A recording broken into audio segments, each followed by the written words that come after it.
Good afternoon, Michael Malice here. Let that be a welcome for the new year. We have with us a very special returning guest who hasn't been here in all of 2025, James Lindsay. When he's not getting into needlessly, gratuitously aggressive fights on X, he's the author of Race Marxism, The Queering of the American Child, and Cynical Theories. James, I hope you had a good new year. Yeah, it was not too bad. Nice and chill, except the weather was kind of warm, so that was all right. It's been pretty good. You have been one of the biggest voices warning about the radicalization of the youth, as we both have our gray hair showing. I'm curious to hear your view as to Mamdani's election in New York, what maybe be the causes, and if this is a canary in a coal mine. It's actually a super good question. It's, in my opinion, much more complicated than a lot of the pundits are making it. It's not just like, oh wow, everybody's mad at Trump and the Democratic youth is on the march and this is a harbinger of what's to come. While the Republicans might absolutely like crap the bed over the midterms, I don't think that what we're seeing is necessarily a sign to come. There is a lot of frustration with Trump. That's part of it. Where would you expect to find that? Manhattan? What a surprise. Brooklyn? Oh my. That's not really super surprising. But there's some other things going on with Mandami. First of all, he was up against Cuomo, who's like the worst candidate that possibly could have run against him, except for Curtis Lewa. And that, of course, was another guy in the race who ends up splitting the vote. And Eric Adams. He dropped out, didn't he? Or did he would have been a worse candidate. He said, "Worst candidate okay, fair enough. So you have like literally the COVID grandma killer running up against this younger Democratic Socialist guy who's saying energizing things in Manhattan, in New York City broadly, but Manhattan included, commie corridor right through there. And this is after 2024. And that's really important. And it's not just because Trump took office and all the Democrats are losing their minds over the stuff Trump's doing, some good, some bad. It's also because a whole lot of people, for the first time ever, voted for Republicans in 2024 and were not exactly poised to be able to vote in, say, Democratic primaries in New York the following year. So a lot of people left the Democratic Party. A lot of people left New York City, actually, over the last few years. So you have this concentration of like deep blue bullcrap going on in New York City that came to a head with the election of Mamdani, who we can make a shrewd guess that if the Democrats would have put up if a single other Democrat, the Democrats couldn't put him up, if a single other guy ran as an independent other than Cuomo, who was, kind of a Democratic stalwart who didn't kill a bunch of people during COVID, who hadn't carried so much baggage, who wasn't so generally unlikable, especially in New York, as Andrew Cuomo was, that he probably wouldn't have won. He didn't win by a giant margin as it was. I mean, he won by more than the Sliwa vote, which is something to note, but he didn't win by this giant margin. So I don't know that race particularly is a harbinger of things to come, at least as far as electoral issues go, but I'm more concerned about what happened in Virginia and in New Jersey, which were total blowouts for the Republicans. It was can we talk really about this? Because this is something now I'm triggered, not by what you said, but by the response to this. There's this insane, I went full autist and did the homework on this one. There's this insane talking point online that, Virginia and New Jersey are blue states. What could you expect? So I went and I did the homework. Virginia, blue states, there's different kinds of blue states. There's a blue state like Hawaii where the governor is almost always a Democrat. They always vote president Democrat, and their legislature, both houses, are overwhelmingly, I think it's like 80% Democrats, something like that. Lingle, I forget her first name, Lisa, Laura, whatever, was Republican governor for 2 terms, but that was an aberration. Then you have blue states like Massachusetts, which always vote Democrat for president. Their legislature is overwhelmingly Democrat, but they love electing Republican governors. I think it was like a 24-year spread of Republican after Republican. Virginia is not like in either of those. First of all, the first Democrat, even though Virginia was like one of the first states to secede, if not I think it was the capital of the Confederacy. The only Democrat who took it was Obama. Before that, it had been red. Not only that, on the legislature level, it's 50-50. I think it was literally 51-49 in the state Senate and like 101-99 in the state House, something crazy like that. Yeah. Virginia, like most of these former Confederate states, always elected Democrat governors in the 20th century. But once the Republican Party became a force in Virginia, it would alternate. Yeah. And no Democrat, I looked this up, I think it was the 70s or 80s when the Democrats started having to have competition.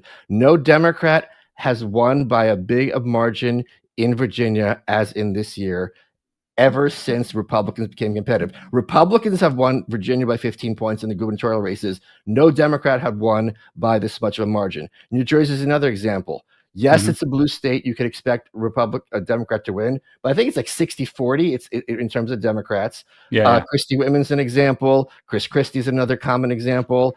In the 80s, Tom Kean, or Kean, whatever his name was.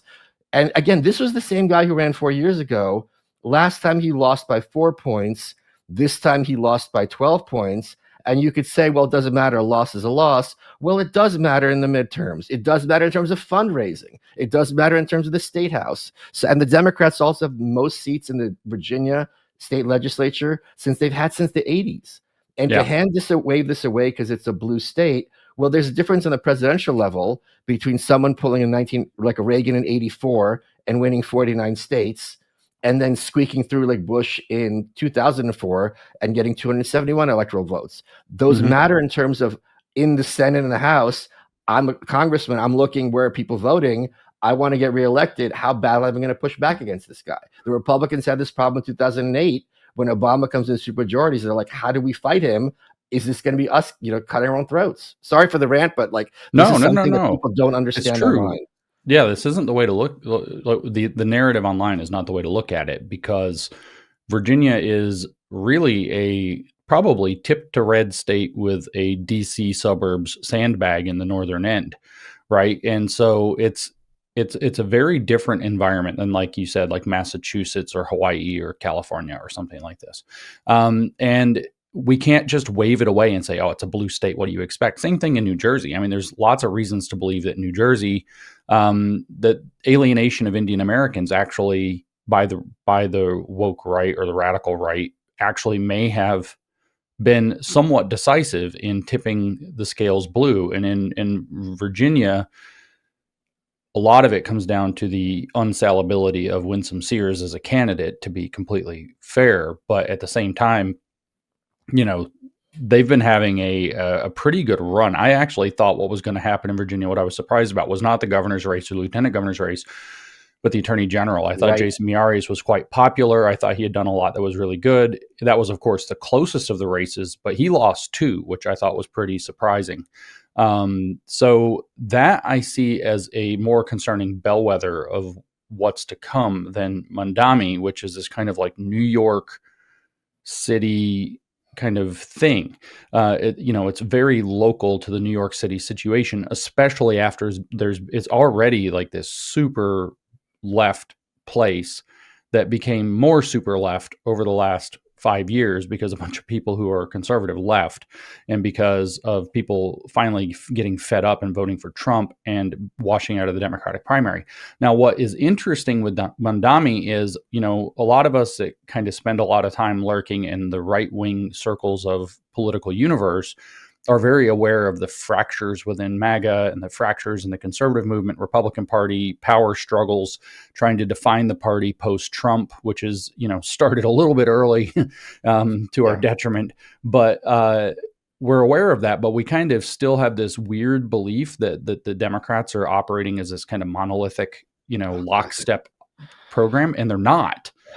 There's sort of three factions. It's always whoever's speaking, because if I'm a leftist, we have infighting, they're all united. Oh yeah, totally. If you talk to a Mamdani fan, they think every Republican is MAGA and is happy with everything Trump does, and we can't get our shit together, blah, blah, blah, blah, blah. This has been the most striking feature of me being kind of like this independent, analyst figure that's kind of dipped into both worlds kind of significantly over the last 2 decades, or decade and a half, really. And it's always that both sides are like, the other side is super organized and we're infighting and competing with each other all the time. Both sides say the exact same stuff. It's crazy. But with the Democrats, there are definitely three factions, which are something like a kind of cowering, hiding, terrified, I'll use the word with a little bit of vomit in my mouth, but sane Democrat, old school Democrat. The They corporate just want, hacks. yeah, they just want higher taxes and social programs Yeah, and the stupid things that Pelosi's, don't the work. Bidens, they Yeah. love Wall Street. Hmm. It's really old. And some tinker around the edges, but they're the governing kind of party of America for most of the 20th century. Right. Then you have basically this whatever woke phenomenon, this Justice Democrat thing that's kind of had them by the balls for a little while. And now what Mandami shows is there's a real threat. And I've talked to a number of Democrats about this. They're terrified. There's a real threat of a DSA takeover, Yeah, Democratic Socialists of America takeover of the Democratic Party, which is your kind of proper, communist vanguard. And the Democrats that I've spoken with are pretty scared of that. And they don't quite know what to do about it because these guys, we'll call them harder communists, are very successful at like Mandami did, at speaking the woke rhetoric and sucking up that woke vote, only to they're going to come around and betray those people pretty big time, because they're going to be much harder line economic socialists. And that, of course, ties back to now the story of New York, which is where everybody's kind of crapping the bed politically, which is the number one issue for voters pretty much across the board right now, is affordability. yeah, We can go full Ben Shapiro and say, look, if you can't afford to live in Manhattan, maybe don't. And then the whole internet gets mad at you for like this kind of obvious truth. But the fact is that it's expensive to live places, especially urban places. And urban places are the places where stuff's happening, where jobs are, where people want to be in a lot of cases. And so there's a real crisis there with affordability, to the degree that it's reasonable that people are suffering this crisis is one question, but the fact that they're suffering it is a fact. It's not a question, and right. that they're voting according to that suffering and that perception. And so the Democratic Socialist types are going to be very successful at speaking into that. The hard part is that they're all they're all captured on the left by trans. It's like they unleashed their scariest monster, and their scariest monster is holding them hostage right now, with an issue that's underwater more than 80%. Is It's it like that really? It's that the low? polling nationally on transgender surgeries for minors, at least, is something like 17 or 15% of the population support it.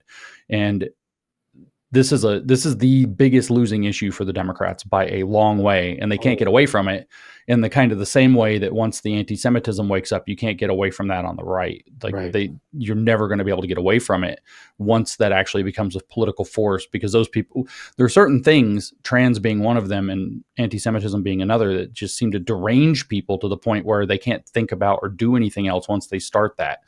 And so when you Oh, did unleash that did force. Netanyahu tell you to say that? Yeah, but let me tell you a real quick fact about Israel. You probably know this, but a lot of people don't know this, Michael. That $7,000 thing is so not real. They won't even give you $7. They invited me over for this fancy conference this month, and I'm going. And then after I'm like, yeah, I'll come. I just assumed, like, who has people fly 12 hours to get to a conference 7 time zones, 8 time zones away, and doesn't give them business class flights? I'll tell you who: Israel.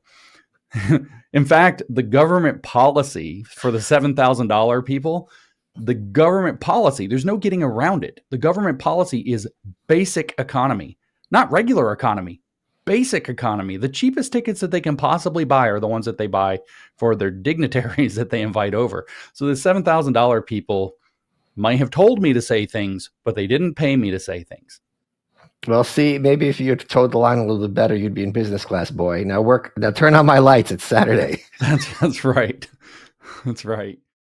Guys, it's not easy being an underwear model. And one of the key things to getting into good shape, as most of you already know, is getting enough protein, and getting protein that doesn't upset your stomach and that tastes good. And I was very glad to hear from Huel, our new sponsor, because they sent me a bunch of their different types of protein, and I got to incorporate it into my own diet, Wait, no, regimen. Women have a diet, men have a regimen. I got to keep that in mind. So the thing about their powder is it's got 40 grams of protein, 27 vitamins and minerals, gluten-free, no artificial sweeteners, colors, or flavors. These are key points to hitting your protein goals. And if you're eating protein instead of eating high-carb food, it digests easier and it doesn't have your body retain that body fat. So it's a great way to fight off hunger, but also get into better shape. So what's really great about Huel is you can get their full high protein starter kit today with our exclusive offer of 20% off with the code WELCOME20. Just go to huel.com/welcome20 for new customers only. You get 5 of their Black Edition ready drinks, and you get their chocolate powder. Tastes great, digests great. Again, get Huel's full high protein starter kit online with my code WELCOME20 for 20% off at Huel.com, HUEL.com/welcome20. New customers only. And thank you to Huel for partnering and sponsoring our show and for helping me meet my macros. Let's get back to the show. So I was very concerned about the midterms in 2028 until Election Day, and here's why. When I was on Gutfeld in, I think, March, and the argument, the discussion was based around the idea that the Democrats have lost everything in Washington. Their popularity is in the toilet, like worst approval ratings, like literally in decades, if not ever, for certain polling organizations. They're never going to win again. And I'm like, guys, it's not even the end of the first quarter. You're having your victory lap. The Democratic Party is the oldest political party on earth, and this is an opportunity. Because if my house has been burnt down, now I can be like, okay, I can rebuild it, and I can rebuild it in the correct way.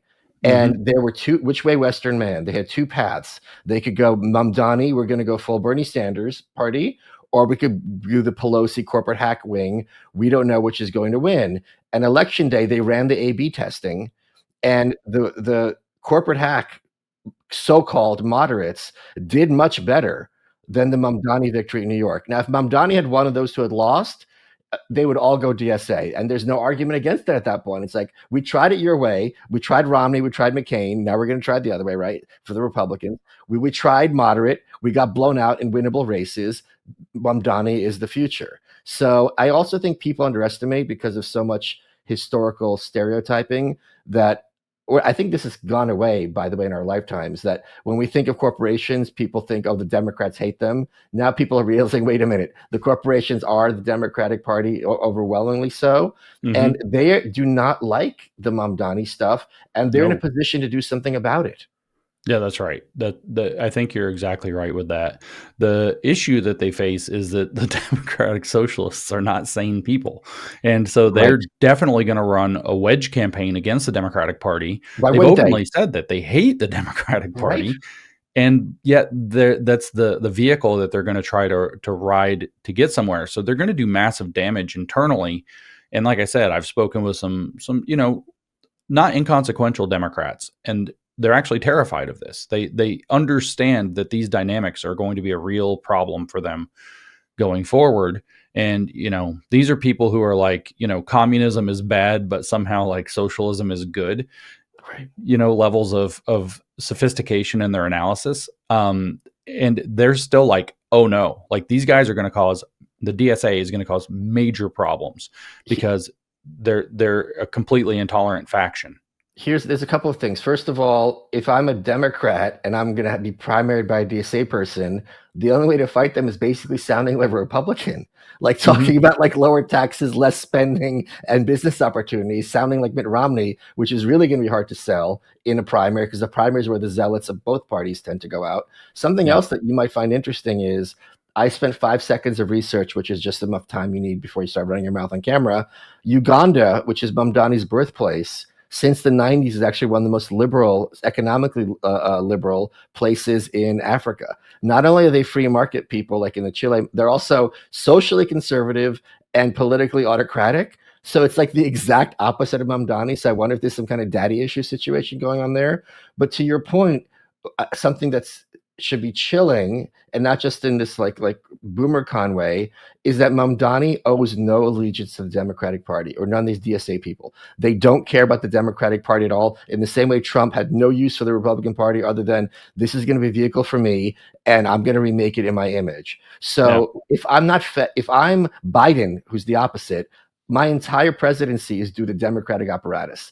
I have to walk the plank. If I get that call from DNC, I have to listen. If it's Mamdani and I get the call from DMC, who cares? You did nothing for me. I got elected despite your opposition up to November, and I'm going to do what I want. Yeah, exactly. And that's I think is going to create a bit of a mess because this stuff's not going to work.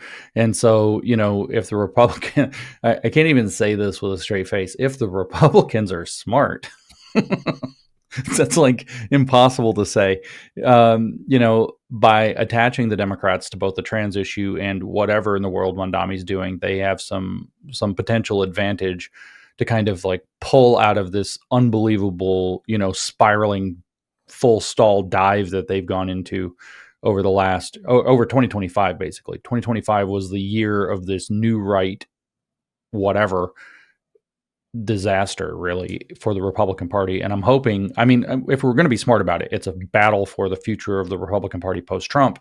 But if we're not going to be smart about it, it's just a catastrophe it's a spectacle of idiocy. And hopefully 26 is going to mark us moving away from that kind of, it looks like that's likely to happen as long as you don't look too closely at, major institutions like Heritage Foundation or Claremont or ISI, as they fall one by one, like dominoes to all of this. My book, The New Right, came out several years ago, and the point I made on the blurb is, what do all these groups have in common? Nothing except their hatred of progressivism. Mm-hmm. And I think something that MAGA doesn't appreciate to the extent that they should, in my opinion, is that Trump doesn't have a bench. Like, we all watched in 2015, 2016, and it was glorious to watch as he stood on that debate stage and like picked off the Republicans one by one. People with combined probably a century of experience between them, and they all fell, and it was absolutely hilarious, and they couldn't do anything about him. But the thing is, when you're the king and you slaughter your cabinet and it's your turn to go, this is when Game of Thrones comes in, and there's a lot of talk online of, well, we're not going back. It's like, well, you might not be, but the Republican Party might not be. And it's really not clear to me. There's still this huge governing Republican Party apparatus. The number of Republicans in Congress who I would call MAGA, you could probably count them on one hand. Like, who in the Senate would you call MAGA? I don't think there's a single person. So it's really going to be interesting to see, like your point, how this all shakes out. Yeah, I would add to your commonality about what this new right has in common. It's not just that they hate progressivism; they hate conservatism too. Oh yeah, that's true. They are unified in their belief that conservatism is a failed program. Yeah, that they've kind of fully adopted the meme that conservatism is progressivism going the speed limit, and that's not a meme. That's my quote. You made that quote? Yes. Are you fucking? You became a meme. Are you fucking with me? No, I didn't know that was you. That's my quote. That's like the one Dude, thing I thought that was like ancient. Like, I thought that was. I am ancient, motherfucker. Well, that's true. Your grays are showing. Yeah. Yeah, me too. You didn't know that? No, I didn't know that was your quote. Yes. Oh, well, congratulations for having something that's so iconic that I thought it was just part of the atmosphere. Okay, well, you're welcome. You're welcome. How about yes, that? Go ahead. Okay, so anyway, it's like they've adopted this idea, but not with like the slightest sense of irony to it. Like, they fully believe it, that this idea of conserving the tradition or the structure of your society is specifically the weakness that causes you to lose. So there's like progressivism in their mind that they dislike, and there's an alternate progressivism that they do like, that's their vision for a progressive right, to sound again sort of oxymoronic, and historically a progressive right is not a confusing concept. If you bother to read the Nazis for, the 5 minutes it requires for you to talk about them on a podcast, just maybe once through Mein Kampf, you'll notice the number of times that Hitler talks about how he's got a vision for the whole future of humanity, and he's going to drive this frankly progressive vision of humanity basically by seizing the means of control of evolution of man through his racial ideology. And you see this in the fascist ideology too. Mussolini is very clear about that this is a vision for progress for man that he puts down in fascism. He says this in the Doctrine of Can I Fascism. interject here, because there's something that this is just key to your point. Yeah. When people something I have, there's a book called The Philosophy of Fascism, which came out in 1936 by someone called Mario Palmieri, I believe is his name. It's a public domain now, it's at least on the internet. And it was promoting fascism to America before fascism was a bad word. And this is during the Great Depression, when people were desperate to look for solutions, and the very long prophesied Marxist collapse of capitalism seemed to be happening. So it's like, oh shit, what are we going to do? What people don't understand, or don't understand enough, is how much fascism, I'm talking about Mussolini fascism, but also something like Hitler, is fueled by irrationalism and this idea of strength. And like you, James, or whoever else watching this, can sit there with your charts and graphs and numbers. We're going to sweep all off that table. We're going to do it through force, right? And in this context, and I know most people can't wrap their heads around this, Obama's "Yes, we can" is like the quintessential fascist slogan. How are you going to lower taxes? And we can. Shut up, right? Yeah, exactly. And I saw this on X, where there was this kid, I think his name Clavicular, I don't remember his names, I'm sorry. I think he was talking about like, the the guy Zoomer waffle. The guy named himself after his collarbone. That's fine. Someone saying, "Oh, watch out, the Zoomer Waffen are coming," right? And there was a reply that said, 50% of the Zoomers are non-white, and of the white ones, 15 to 20, let's suppose that's an exaggeration, let's say 10 or even 5, identify as some variant of LGBTQ. How are you going to have the numbers to do this? And the reply was, go back to Israel. And it's like, but this is a real question. Like, if you have this vision of taking over and conquest, what's your strategy? And the strategy in this fascist sense is, we'll figure it out. We're the strong ones. The strongs beat the weak. And it's like, okay. Yeah, exactly. And like, to the point of it being progressive, it's like, okay, how do we parse this idea of right-wing progressive? Well, let's use different words. You have kind of egalitarian progressives, and that's your left. And then you have nationalist progressives, and that's this new right. But they still have this vision, like you said, that by strength, by pure force of will, literally, seizing the reins of destiny in the heroic actor of history, that they're just going to drive mankind to its next stage of existence. It's not usually all that interested in maintaining traditions. It points to traditions, but it's not interested in keeping them. For example, the tradition of America is written in the Constitution, at least its political tradition, and they have no interest in keeping this. They want this unbounded executive that that can do whatever he wants, except when he goes and unilaterally takes out Maduro, then they don't like that he did it, and apparently it's a violation of something called international law that nobody believes in. So you're exactly right that what it is all the pencil necks who are doing the calculations, like, look, you're like 30% of one generation of the country, and do you think you have enough people to take over where all the older people are very rapidly learning to not like you and just keeping you out of stuff? We thought, oh, we'll bring the youth in, and now the youth went nuts. We're like, yeah, we'll keep the youth out. We'll let them grow up a little bit more first. They're not done cooking. But the vision is, like you said, that they just, yes, we can. Yes, we can. We're going to do it because we're going to do it. And the reason that they've been successful at certain times in certain places, given the quirks of history that allowed them to be successful, is because you have this kind of like blind zeal that they just believe they can accomplish stuff. And most people do not just believe they can accomplish stuff. So like the confidence carries them until you end up in something like World War II in order to put a stop to it. So this is a kind of a gigantic problem that I'm strongly hoping that the saner voices wake up and start dealing with. And like you said, this is starting to kind of happen. We use Heritage Foundation as kind of a as like a case in point. You've got basically every older, responsible board member, leadership personality, and even entire sub institutes like the Mises Institute for Law have all left Heritage. Like they just lost like 2 more board members yesterday, or 3 more board members yesterday, or something like that. Is that true? Just on top of the ones from earlier this year? Yes, they've lost some more, and the ones that they're losing are not.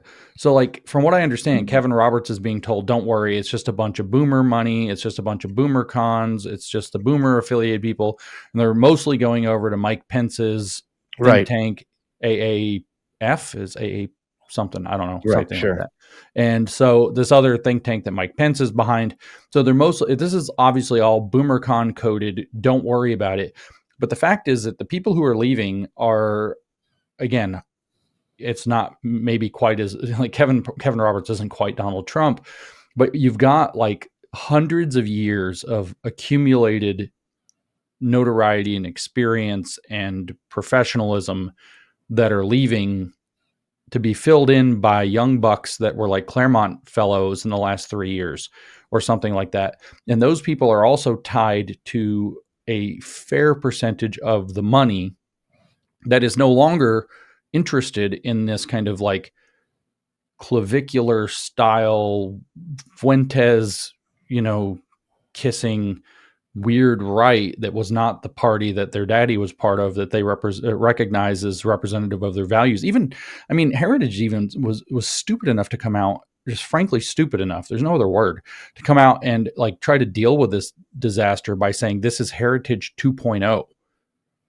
They said that? Yeah. Guys, I want to talk to you about Z-Biotics, because Z-Biotics pre-alcohol probiotic drink is the world's first genetically engineered probiotic. It was invented by PhD scientists to tackle rough mornings after drinking. Here's how it works. When you drink, alcohol gets converted into a toxic byproduct in the gut. It's a buildup of this byproduct, not dehydration, that's to blame for rough days after drinking. That's why just drinking water isn't going to cut it. Pre-alcohol produces an enzyme to break this byproduct down. So just remember, make pre-alcohol your first drink of the night, drink responsibly, and you'll feel your best tomorrow. The day after drinking is often the worst because you're paying a price that you don't need to for a night of fun. And that's where pre-alcohol comes in.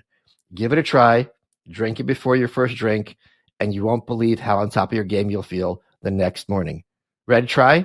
Go to zbiotics.com/malice now. You get 15% off your first order when you use code MALICE at checkout. Here's the kicker. Unlike alcohol, you get a 100% money-back guarantee. There's no risk. And subscriptions are also available for maximum consistency. Remember, zbiotics.com, the letter Z as in zebra, BIOTICS.com/malice. Use code MALICE at checkout, 15% off, and you get that next day back. And let's get back to the show. Let me play a little devil's advocate, though, because Heritage, I think, especially in online circles, not entirely incorrectly, is regarded as a joke, right? Mm-hmm. The Heritage Foundation was their biggest accomplishment, from my looking at them, to my knowledge, I should say, was the individual mandate for healthcare, because it's a so-called free market approach to having health insurance, which Obama obviously made the centerpiece of Obamacare. Like, what they are draining donor money to huge amounts, but there's no ROI. So I can see why they would want to be like, we're different. We're not the Heritage of the past. Yeah, well, the issue is what they've done is shifted off of their entire foundation. It's not about whether or not they've been effective as policy wonks behind the scenes or in organizing, long-running seminars. I would actually argue that one of the things the Heritage has done that's very successful, a lot of people don't actually know about it because it's all been private and off record every year, but they host this giant conference every January about gender ideology. This is going to be the 5th year that they're having it. Oh, I didn't know about this. Okay. Yeah, nobody knows about it because it's actually private. And what it's actually doing is bringing together people from all kinds of circles and getting us all clear on the issue, and then focusing people to go work in productive directions. And it's been doing this for 5 years running. So it does a lot of stuff that's not like the big splashy think tank report that comes out. It does a lot of informing of Hill staffers, and Oh, you wow. can Okay. take that either direction. I don't actually agree with them about school choice. I think that school choice is a mistake, but this is one of these things that everybody seems to love right now. And they have been actually instrumental in working out the policy details for the school choice initiatives, universal choice, that most of the states have adopted. So they're actually doing a ton of stuff, but their most effective stuff, as it's often the case, is more behind the scenes sort of stuff. But this gender ideology thing, I think, has probably been the most instrumental thing happening in the world to focus actual productive outcomes in that domain. So then we're talking about bringing together lawyers, policymakers, leftists, the whistleblowers that worked in these gender Yeah. clinics, for example. So you have these like crazy angry feminists sitting next to these like really staunch social conservatives. They basically kind of put legs under, like, proper political legs under the detransitioners. They've been kind of central in this particular conference has been central in organizing the underpinnings for a lot of the lawfare the lawfare that's been happening, whether it's lawsuits, whether it's expert witnesses, and so on. So they're doing a lot of good stuff. And then the it's all been based on this sense of a set of values, and this is sort of the point. And so what you see now is this break from the set of values that's now based on this kind of loyalty. What people are saying online, and I think correctly, is that Heritage has gone from being a policy-oriented think tank that was founded on Reaganite ideals, Right. and has shifted now to being a kind of a unofficial super PAC for the JD Vance presidential campaign. And it's a shrewd guess to bet that Mr. Vance has, made some promises to some of the people in power there that if he gets power, so will you. I've got cool jobs for you. I don't know if that's true. I'm said it's a shrewd guess. That's how politics literally works. So, especially inside the Beltway. So, I'm guessing that this is, a question that donors are grappling with, and that board members I know are grappling with. Then they're saying, look, this isn't what I signed up to support. This isn't what I want to continue supporting. Now, it's not to say that there's not other money elsewhere and there's not other blood and other energy elsewhere, but like the Ed Meese Center that left Heritage is incredibly storied. It has an incredible history. It had actually a completely spotless, sterling reputation, which got it all these kinds of backings from people like Antonin Scalia and so on, that made it so that it was a very effective law center on the conservative side of the aisle. And it picked up and left. Like it disassociated from Heritage entirely. And it's not the only institute, sub-institute that left. So this is, I mean, I think it's a disaster, but maybe it's just like, the devil's advocate space. It's not.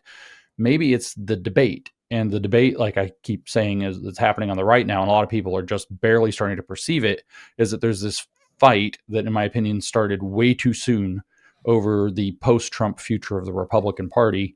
And it seems like this kind of post-liberal, paleo-conservative new right thing was the first out of the gate to really be organized. They're trying to frame it out as though there's just the two, them versus the neocon establishment that can't accomplish anything. But there are certainly other veins, like MAGA itself. Whether it has a successor or not is not clear, but MAGA itself is a competitive philosophy compared to these two. It's not neoconservative, at least especially not in the Bush sense, and it's certainly not post-liberal. It's just super pro-America. Yeah. It's also not very philosophically sophisticated, Right. whereas these other ones kind of are. So it's not actually clear where the Republican Party is going to go in 26, but I think that we're going to use 26 and probably a lot of 27 to fight this battle and start defining that future, even while Trump becomes increasingly, well, you can't call a guy who does what he did in Venezuela a lame duck, but politically he's going to get increasingly irrelevant to what's going on in politics, I think. I mean, I get what you're saying that any president, especially if they lose the midterms or one of the houses in the midterms, you're going to be kind of cutting off at the knees. But that Trump endorsement and the Trump spigot of money is going to be enormously important. Obviously going into 26 and the primary and 28. I think it's very interesting that he hasn't endorsed Vance yet. I saw Rubio recently said, I don't know if this is true, that he doesn't intend to run against Vance. What people also don't appreciate is even if Vance is the heir apparent as the VP, this is still a huge opportunity for any of the limitless numbers of narcissists in the Republican Party to be like, I'm going to run against him. I'm not going to be able to win, but it's going to be great for my brand. That's right. This is why I remember when in 2020, people are like, why is this governor, whatever, running in the Democratic primary? He's not going to win. It's like, he's not trying to win. He's trying to get a cabinet position or a book deal or a book deal, or he's a CNN spot. Like, what someone else is paying for him to promote himself. What's the downside? Like, people don't realize literally that. Sometimes they just run so they don't have to get a job for 9 months. That's right. Like, I remember in 2016 when Governor Pataki of New York was running, and it was a joke. And I'm like, he's running to be in the cabinet. Don't you get it? Like, he doesn't know. He knows he's not going to be president, but he also knows, okay, maybe he could be an ambassador or something like that. Yeah, maybe exactly. he could force JD to be like, okay, I want commerce. I mean, look at Tulsi. Like, Tulsi was, persona non grata in the Democratic Party, and now her brand is much, much stronger because she kind of put all her chips on Trump, and now she's much more of a household name and much more liked across the board than she was when she was just a Bernie bro. Yeah, that's right. And I don't know, man, how dare you suggest that there are narcissists in the Republican Party? Right. So you know what they do when you say that there's narcissists in the Republican Party and we don't name any names? It's all of them. What do you mean? Who? Yeah, they're okay. Well, they come out and volunteer themselves is what they do. You say all these narcissists are going to do this, and then they're going to be like, Michael Malice called me a narcissist. Oh God, yeah. Do you agree with me that he's not going to have a cakewalk to the nomination, JD Vance? I think that not now. He's in trouble. Okay. Like there is a very significant body of kind of conservative voters at this point who are not just JD skeptical, but JD opposed, outright JD opposed. And I mean, like, there's there's the never Trump brand, right? But I'm seeing like people say, I'm not never JD or never Vance. I'm never, ever, ever, ever, ever Vance, stuff like that. And so in particular, I think kind of the mainline evangelical Protestants are pretty much highly skeptical, almost as a body. That's a large number of people. Especially which in the means, Republican Party, they're disproportionate. yeah, in the Republican Party, they are usually decisive. Now, to be fair, it's such a huge body of people that shaving percentages off one way or the other, 10% of them defecting from the main body can change an electoral outcome because there's so freaking many of them. And they they don't have the best voter turnout, as it turns out, when it comes to the general. But these people have become strongly skeptical of JD Vance over the last maybe 3 to 4 months of sort of, Tucker Carlson palooza or whatever the hell, and whatever he's been doing, and especially in the wake of Charlie Kirk's murder. And it's all somehow like Vance can't separate himself from it, can't get away from it. The Fuentes stuff, he can't get away from it. And so what you have now is a very large body of people who I think were kind of behind Vance. I mean, at the beginning of the year 25, they were definitely saying, he's the best vice president of our lifetime. He went and said this hardline stuff at the EU, and everybody liked him for a minute. And then all of a sudden now the skepticism, I mean, it's a long way out, but the skepticism of him is extremely high now in very wide swaths. I'm seeing right now, and I don't even think it's fair. Like, so the Maduro operation just goes down, and you have these pictures, and there's Trump, and he's with Rubio, or there's Trump. Pause this for a second, because I just saw the photos of Maduro being arrested with the goggles and the headphones, and it literally looked to me like AI. Oh, if you went back a week ago and showed me this, I'd be like, okay, haha. Yeah. Like we see these photos of like Trump like shitting his pants while he's running a marathon, like yeah. And I'm like, okay, this is obviously slop, a joke. and it's real. And I'm like, I don't even I don't even know how to wrap my head around this. Like, I really know everyone has to have their hot takes immediately, but the fact that Trump basically teleported into Venezuela, this isn't Grenada. This is a massive, huge, major country. Maduro was scared. Correctly, it turns out that the Americans are coming. I thought he was needlessly scared. I thought it was all Trump bluster. They come in, pull him out with even more ease than they took out Bin Laden. And it's like, now we got him. We're importing this immigrant to New York. Trump, you're supposed to be deporting Venezuelans. Now you're importing them. You're a liar. And I'm That's like, right. Well, the Democrats don't like this one. It's one that they don't like. It's just like, how is this real? I mean, it's absolutely shocking, is what. I would also hate to be like, we're going to. You know how it's real, though. We're going to govern Venezuela while we have in captivity. I'm like, I don't think that's a thing. You're not supposed to say this. They don't want you to talk about it. But it's crazy. He's been spending a lot of time with Bibi, hasn't he? Maybe he's learning some of those tricks. Yeah. They're well, going to anyways, Palestinians in Caracas. So like JD's not in any of the photos, right? And JD, it's like everybody's like, "Where's JD? Where's JD? Where's JD?" I didn't realize. Now there's a statement that JD's office put out that was like, basically, there's some massive security issues. So we're trying to keep number 1 and number 2 when they're not in the White House, when they're not centrally located. We're not putting them in the same place at the same time. So JD's like coming in by like super secure Zoom, which is probably run by the Chinese or something. But he's coming in by super secure Zoom, and he's not in any of the pictures. So people are like, JD was against it. I'm telling you, the point was that there's massive JD skepticism. And I'm skeptical of the guy pretty strongly. And yet I don't even think that's fair. Like, I don't think the statement that he himself put up, I don't know who wrote it, but I assume, it's his, I'm JD Vance and I approve this message, went up on X, was a very strong statement in support of what the president did. And so, my point is that there's so much skepticism now that you now have like the conspiracy brain has now locked on to JD wasn't in the right place at the right time. Therefore, he's secretly working for the other side kind of mentality. So cakewalk to the nomination? Absolutely not. Like, I think we might end up with a rather competitive Republican primary in 28. And I mean, that's still 2.5 years away. So there's a lot that could change between now and then. But at the moment, I think that it is not anything like a fait accompli that he's going to be the nominee. I don't know that it's even like, it's like calling out Beetlejuice, right? To say Ron DeSantis at this point, but he's like, the way he's talking on X gives that vibe like he's positioning himself to be a strong alternative view for where the Republican Party goes next. And like we said before, there's not just these two camps. It's not just the neocons versus the paleocons or whatever, or the neocons versus the new right, which is kind of funny because the new right is like literally neocon something.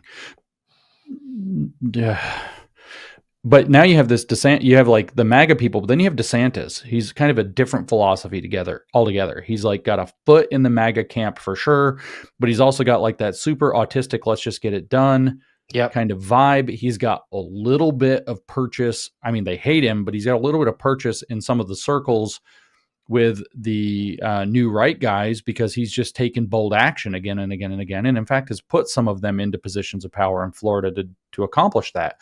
So there's some, like, they can't discount the guy. They call him the alligator emoji guy or whatever. They put up alligator emojis and say that you're bad if you're an alligator emoji.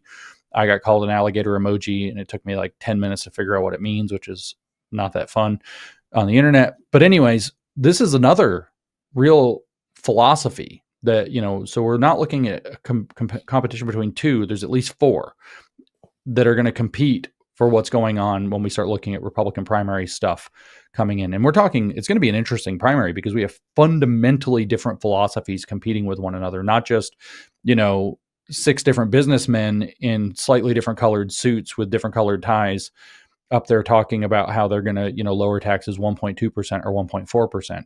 It's a completely different kind of debate that's going to come up. Hey, it's James Altucher. I've been an entrepreneur, investor, best-selling writer, stand-up comic, and whatever it is I'm interested in, I get obsessed. Yes, it's led to success, but it's also led to such heartbreaking failure. I have failed more times than I can count. I wish in my life I had had people to talk to. That's why I started the James Altucher Show and bring on some of the most brilliant minds in every area of life. People like Richard Branson, Sarah Blakely, Mark Cuban, Danica Patrick, Gary Kasparov, and I wanted to find out exactly how they've navigated the highs, the lows, and everything in between.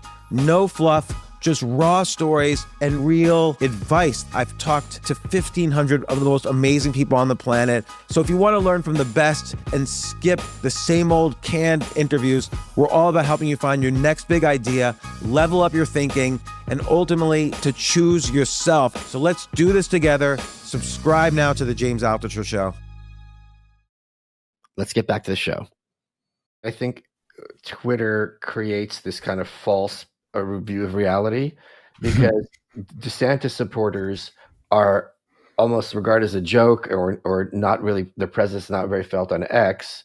However, there's going to be plenty of people in that mindset, especially older people, who vote in Iowa and who vote in New Hampshire. So with Iowa, the caucuses, it's not the same thing as you have to go in to a booth, you flick a lever, and that's your guy. You have to go there, and then everyone gives a speech, and then you have this conversation. It's a whole big rigmarole, and that's something that's much more conducive to old people who have nothing to do and who Fox News, informs, than young people who are just used to getting on their phone. Okay, I have this app.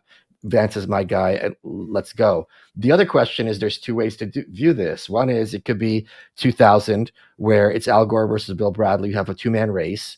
There's someone against Vance. But the other one is if it's Vance and DeSantis throws his hat in the ring, the third guy could be like, well, I can beat DeSantis from, this kind of moderate angle. I think JD Vance is also vulnerable. And then it could be off to the races. You could have another 2016 situation. So Right. we don't really know.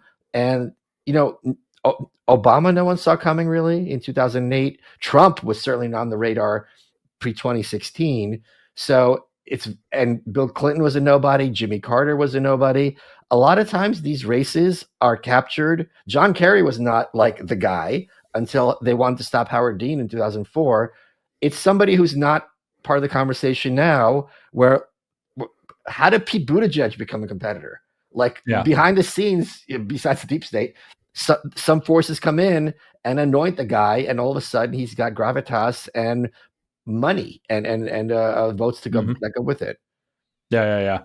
So I think it's gonna be super interesting. And Twitter is another dimension to this. Like, there's some Twitter is such a sewer now that, I mean, even compared to before, it's such a sewer at this point that I'm seeing, maybe it changes between now and then, but there's massive fatigue. Like, can I speak on this? One of the smartest decisions I made in 2025 was I was DMing with my friend John, who did the theme song for this show and the cover of that book, one of the most talented people I know. And I think he was the one telling me about Charlie being murdered, or Charlie just got shot. And I took a few days off of Twitter because I knew Charlie. I didn't know him well, but I knew him enough. I didn't want to see the video, which I thankfully still haven't. Oh God, And I also didn't want to see the hot takes. Both the people cheering it on and the people who are like, what this really means is like, he's not even dead yet. And I'm like, I don't want to see it. I want to deal with what just happened. It's just so horrific and awful. I can't wrap my head around it. And then when you go back, you're like, this isn't. Louis C.K. had this great bit about how, someone he's driving and someone cuts him off and he's like, F you, I hope you die. And he's like, well, let's talk about this for a second. You forced me to adjust my speed easily, which I did in 2 seconds, and I hope you die. He's like, imagine someone in the elevator just kind of just jostles against you. You look down, like, I hope you die. But like, this is discourse. This is the new discourses on Twitter. And then when you leave and you go back, you're like, this isn't normal. And what I think is happening is COVID got people in a state of constant agitation, and everyone running social media companies, their job is, how do I keep the eyeballs on the screen? If I'm Mark Zuckerberg, I want you on Facebook 24/7. And they figured it out. And one of the best ways to do this is keep everyone in a state of constant agitation. Mhm, And I mhm. think Twitter is really good at that. And I'm like, this is not healthy. No, it's really bad. And the thing is people are feeling out the fatigue. Like there's a fatigue around it. People are checking out. I know dozens of people who have closed their accounts permanently now. They won't go back. They're not interested. I'm hearing people, like credible people, say, well, we all thought that Twitter was going to be the digital public square, but it's so toxic. And there's so many people that are just shit posting. And there's so many people that are literally like, it's a Gen Z thing not to take the internet seriously. So you have a huge body of people using it demographically, maybe even dominant group of people using it who don't take it seriously, whose whole game is to make fun of people who take it seriously and to spin things out of control. It's not really a great digital public square. And to your point, by the way, about taking a few days off, I used to go to China every year to, work with the CCP, just kidding, to train martial arts. And I was, we would go to this resort. Resort is a word. It's a euphemism for anything there. We would go to this 2-star hotel and train in the parking lot, actually, but it was a resort by term. And so we would go to this thing, and like for the first few years I would go, it was, they have the Chinese firewall, the internet doesn't really work. Everything was like, people are like, don't bring your own phone to China, they'll hack it. And it's like, the Wi-Fi didn't really work in the hotel at all. And then it was like, if you get on the internet and you want to be able to do anything besides check the weather, it's like going to be straight up on a VPN. If you get caught using VPN, you can get deported, like all this stuff. It's like, do I really want to use Twitter that bad? Right. Plus I'm at this thing. No, I don't. So I just dipped out for 2 weeks. And so by the end of the 2 weeks, I'd fly home, get back to the United States, and I'd go back to my, rather bustling, although not nearly as big as it is now, Twitter account. And I'd be like, what the hell is this? And that's back in like 2016 when it was not nearly as toxic as it is now. Be like, what the hell is this? Why do people do this? And then, 2 weeks later, it'd take about 2 weeks. I'd get sucked back in. And now I'm like online a lot. But I tell people this all the time, if you take even a few days, but really if you take like a week or two, a full 2 weeks off of your social media, and when you come back, you can't figure out why people use it. It looks super toxic. My wife is pretty much just done with it. She will log in. She has an account still. It's all like, nobody's ever going to figure out who she is. I don't even know what her account is actually.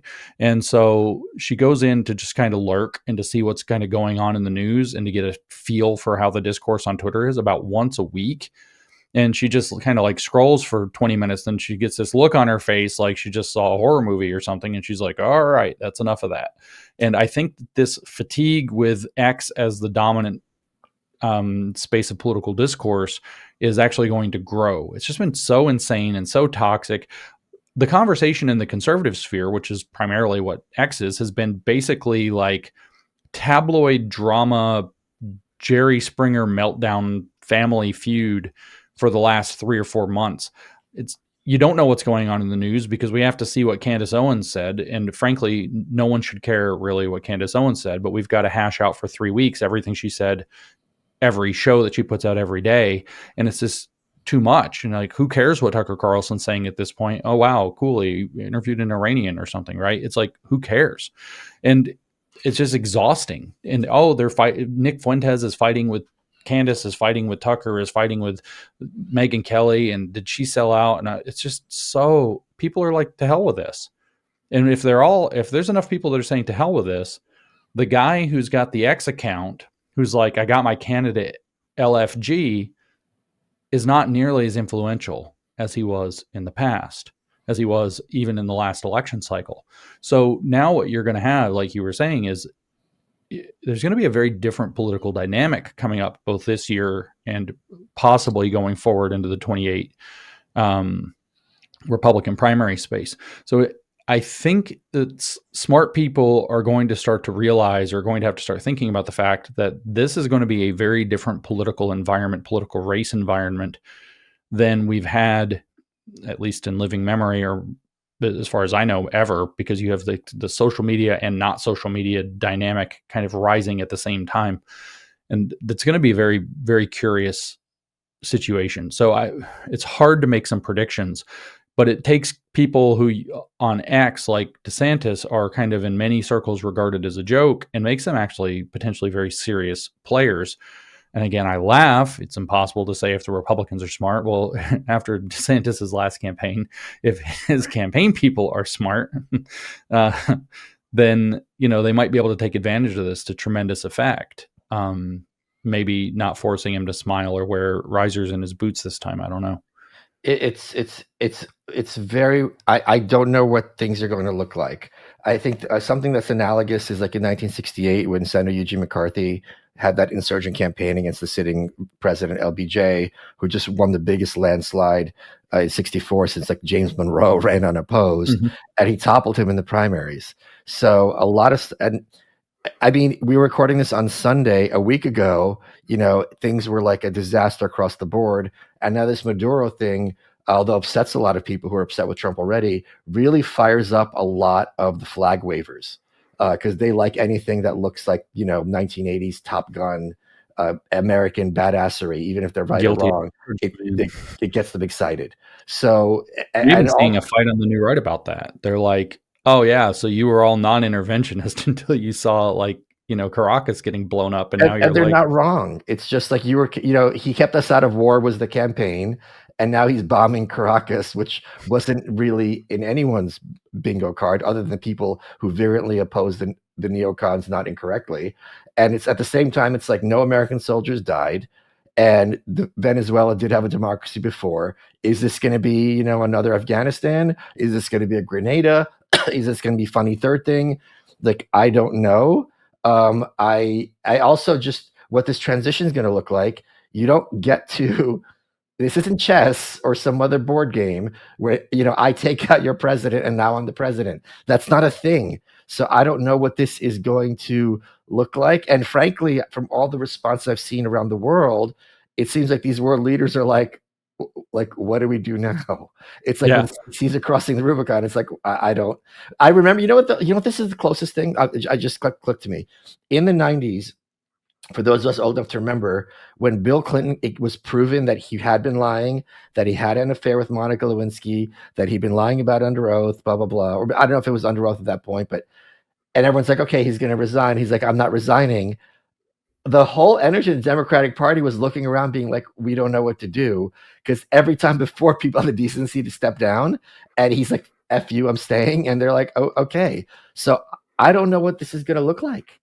Yeah, I mean, it's not a bad analogy, and neither is the crossing at the Rubicon, because like I'm not the expert on this, but I'm seeing people like, oh, it's just about the oil, and it's like, well, oil is a commodity, and Right. Oil goes a lot of places, and what you had was a communist state that was largely a client state of the CCP that is no longer. And it isn't a typical client state of the CCP because it was providing 35 to 40% of their crude. And so like China had access to a lot of. Venezuela was providing 35 to 40% of China's crude? Yeah. Holy crap. I didn't know that. Okay, wow. Yeah. So this changes like that Holy game. Crap. This changes that game a whole lot because a lot of the crude that China gets, like they have some Russian, they get some from Middle East, but a lot of the Middle Eastern stuff has American fingerprints on it. And Venezuela was an exception to this. It did not have American fingerprints on it. And now it does. So now China has to play a completely different game. That changes a huge amount of calculation. There are people that are suggesting, I don't know if it's true or not, that, with all the unrest going on in Iran right now, that the regime's bug out plan was to go hide in Venezuela. Well, that doesn't seem like that's a thing now. And so Trump, by doing this is kind of like crossing the Rubicon because Trump has massively taken the Chinese Belt and Road Initiative, which is by far the biggest global political project happening in the world, and basically just thrown a gigantic monkey. It's like he cut one of the links of the chains to the whole program. Like, Alexander the Great with a Gordian knot, just whack, just right through it. And this is the ramifications of this are way beyond, whether or not we're going to have some kind of an ugly military engagement in Venezuela, whether or not, crude prices are going to come down. You can tell that the Iranian question about this is real because their currency like flatlined in the wake of this taking out of Maduro. So somehow those two were linked in a way that was extremely important, because basically the Iranian economy just fell apart as a result of this action in Venezuela. And it puts, if the oil thing is right, then it puts China in a rather ugly box. It also gives the United States a very strategic location by which to regain control of the Caribbean and the Panama Canal, which is another strategic choke point. You mean the American Canal? BRI. What's that? You mean the American Canal? Yes. Well, I mean, I think the funny, we got the Gulf of America. We got all. I think the funniest one that I heard, and I actually heard this from somebody in the administration, was that, first week in office, Trump comes in and he's like, I want to call it the Gulf of America, and people are like, okay, yes, sir. And then he's like, also, we need to think of a new name for Lake Ontario. That sounds very Canadian. He said no, he didn't. He put people on trying to come up with a new name for Lake Ontario. It just didn't go anywhere. And it's so freaking funny. My name for when we invade and enslave Canada, my name for it is going to be Northern Dakota. Northern Dakota. Yeah. That is so you. Yes. James, I know you have to bounce, so we're running out of time. What has been your favorite part of this interview? I don't get to do this kind of like, let's hash out the future of both parties kind of thing. We usually just talk. I always just have to talk about what is woke. What do you mean by woke right? Some kind of crap like this. And so this was really fun because we got to speculate about kind of the dynamics going on in both Republican and Democrat parties. We get to, at the beginning, we broke the spell, one of the most important spells in politics, which is the other side has its shit together and we don't, which is actually both sides are like in shambles right now at the same time. And I don't know if maybe it's been the case, but I don't know if both parties have been in this degree of shambles at the same time, like maybe ever. The shambling is unbelievable. And so it was really fun to get to speculate around those things. So my favorite part of the interview, in some sense, turns out to be the whole interview, because that's what we did the whole time. And I didn't have to define woke. You are woke.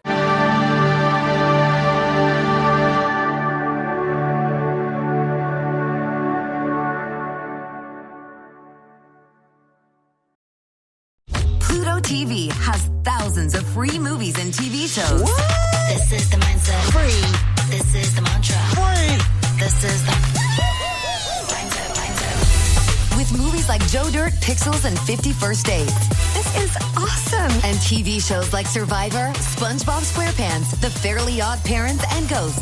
Pluto TV is always free. Huzzah! Pluto TV. Stream now, pay never. You're welcome.